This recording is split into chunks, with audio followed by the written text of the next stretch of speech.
Record. Okay, there we go. Okay, so we're doing a series on this book I read called The Attitudes of Success. Last week we went over the first two, like the intro and the first two attitudes, which were commanding the room or the conversation in our case, and branding ourselves, which there's a lot of information over within our trainings, but and I posted some of that, like if you scroll back in the pictures and stuff that M had done and things that we had gone over in the past. So today we're going to do the next two attitudes. Those are going to be being brave and getting out of our comfort zone, and identifying with a successful image. So we all talk about how we have to get comfortable being uncomfortable, right? Like that's something that we hear all the time in what we do. And we say it a lot, but like how many of us are actually doing it and doing it consistently? Like, I know it's definitely not something that I've consistently done, y'all. I posted in our chat the other day, the last time that I had gone live from when I went live on, I think it was Sunday or Monday. The last time that I had gone live was in November, because it was something that made me uncomfortable. I don't like getting on here and just talking. Like it's not, I don't like doing it. But I did it and it was fine. And Instagram will not let me be great. It won't let me post them afterwards, but I've gone live on Instagram every day. But no, what day was that? Like Friday. I've gone live on Instagram every day but one since then. So attitude number 3, be brave and get out of your comfort zone. Eleanor Roosevelt said, do one thing that scares you every day, which I think is really cool advice. So I'm pretty sure we all know who Eleanor Roosevelt is. She was the first lady, and she really paved the way for the first ladies that we know today. That like we know them, we know what they do, we know their values, we know things about them.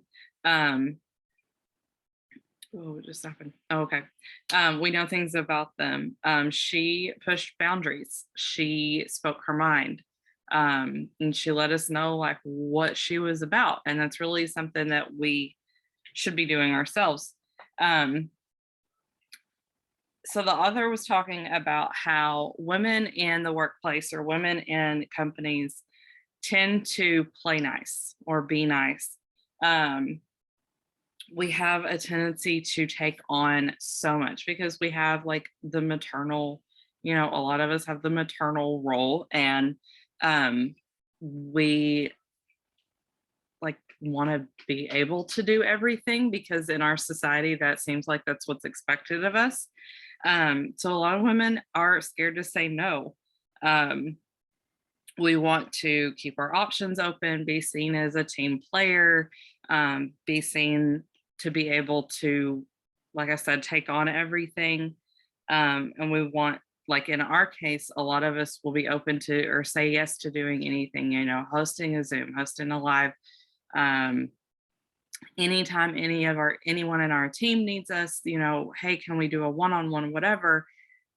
Our answer is yes. We have to create those boundaries and get comfortable being uncomfortable by saying no. In our personal and our home lives and in our professional lives. So saying yes to everything is going to decrease your productivity in everything.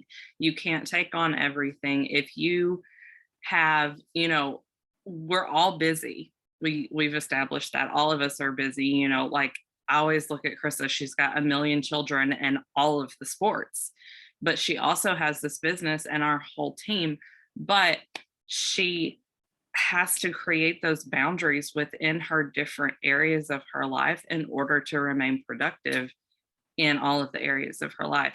If she was constantly hosting every Power 30 we had, if she hosted our Tuesday nights, if she hosted, did opportunity events every day, if she did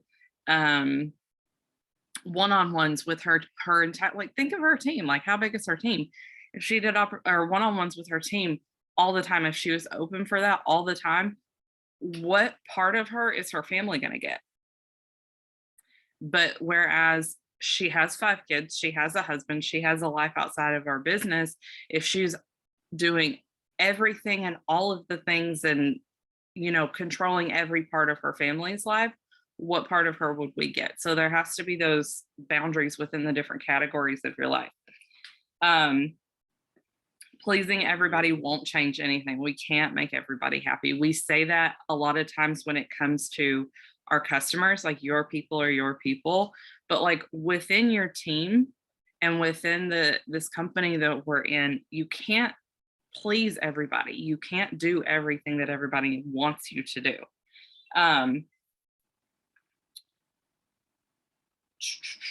So adopting a growth mindset, getting out of our comfort zones. We hear growth mindset a lot versus fixed mindset. So a growth mindset is going to be you thinking change is always possible. You have the unlimited potential to achieve more. So that's an affirmation that we talk about a lot. A fixed mindset, whereas it keeps you stuck and you're held back, and you have a lot of negative self-talk. Self-doubt and fear will always keep you from your true potential. So I want you to ask yourselves, what would you do if you weren't afraid? So if we talk about writing our gratitude and writing the things we're thankful for, and then turning around and writing our goals as if they've already happened. So when you write those down, are you writing the safe goals? Or are you writing those big, scary, like makes your heart beat fast kind of goals?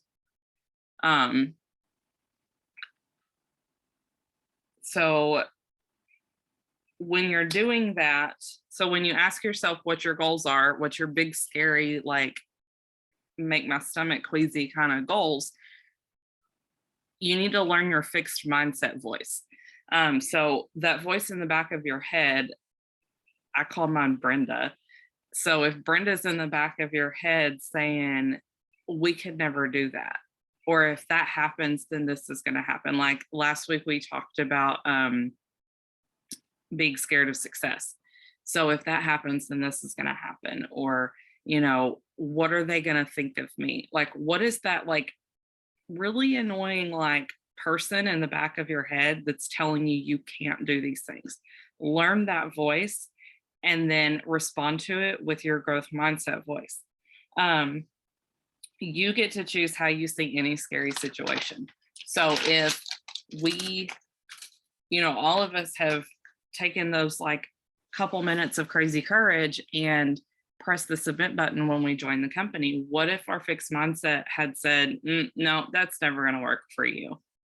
We had to have that growth mindset voice in us. So we all have that within us to access to be able to reframe that conversation within us. So attitude number 4, identifying with a successful image. So this is going to be your role model.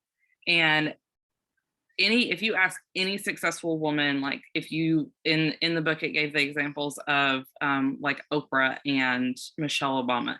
If you asked any famous successful person that you could think of, if they have a role model, their answer is always going to be yes.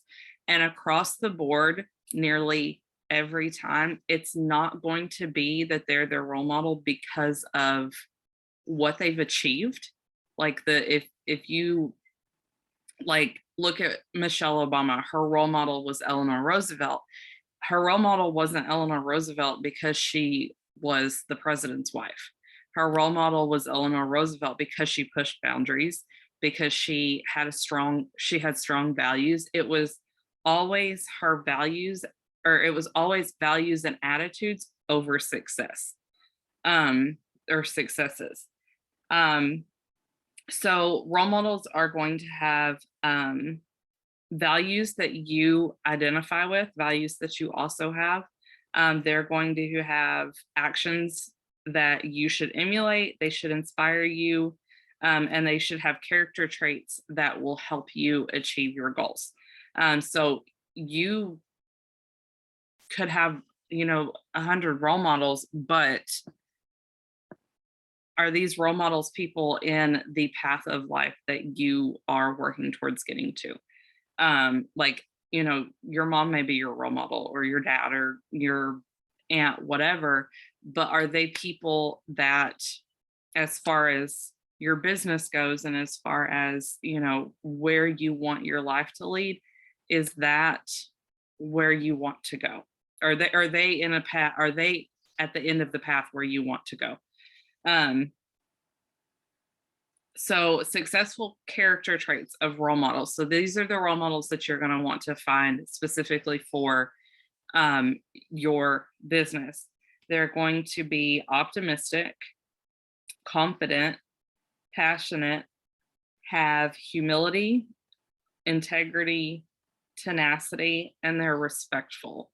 And that last one to me is the most important. Um, so good role models are going to create what's called the ripple of influence.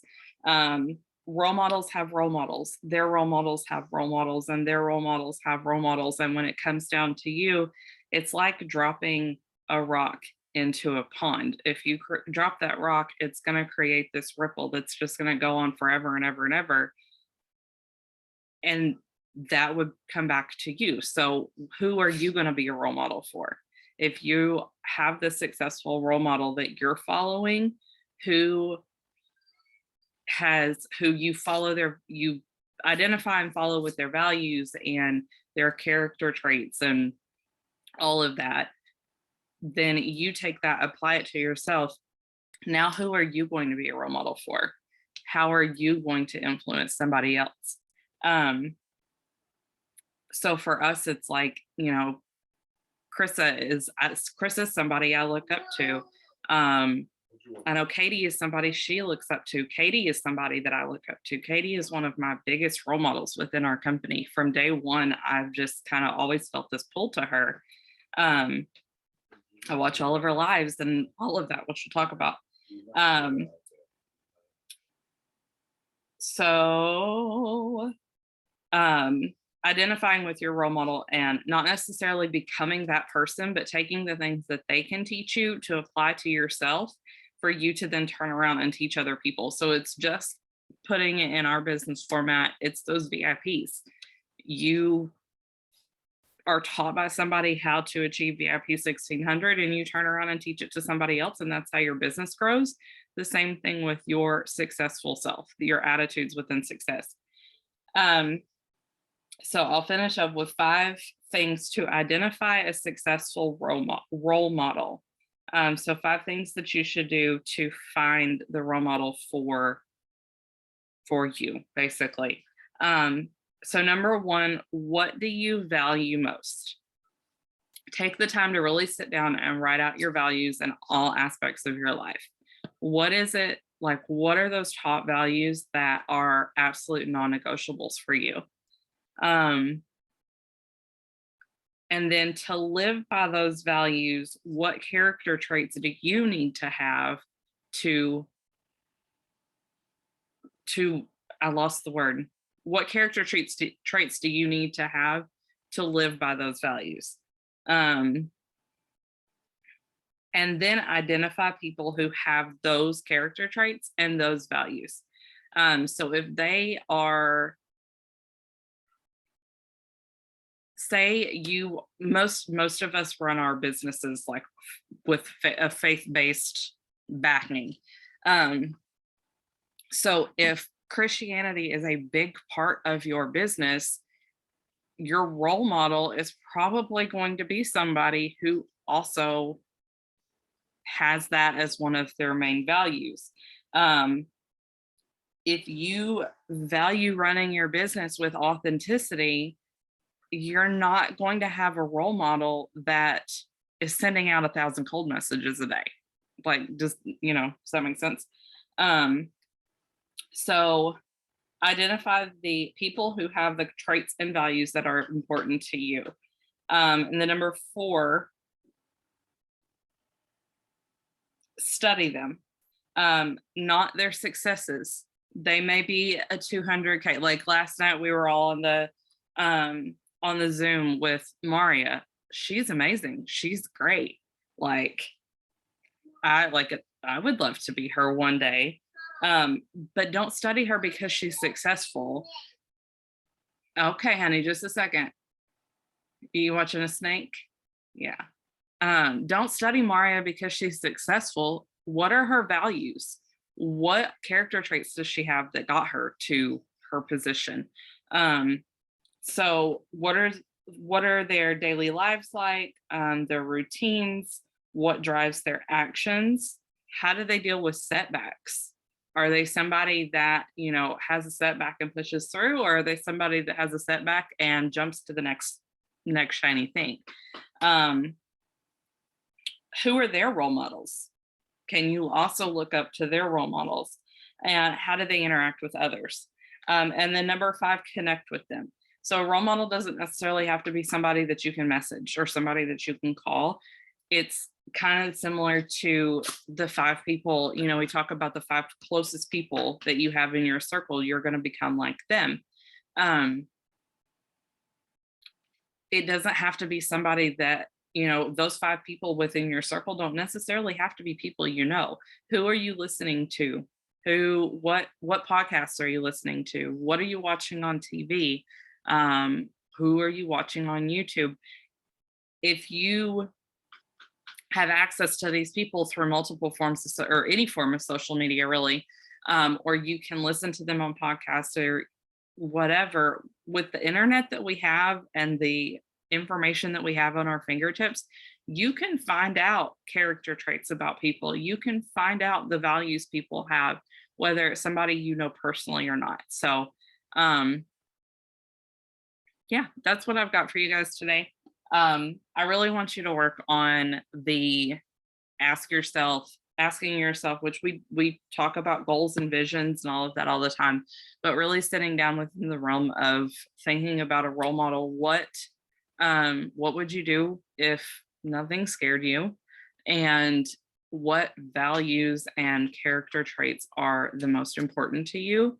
And then find a role model that you can do a deep dive on and learn everything that you can about them and how to emulate that yourself, but not becoming them. So thanks, Tisa.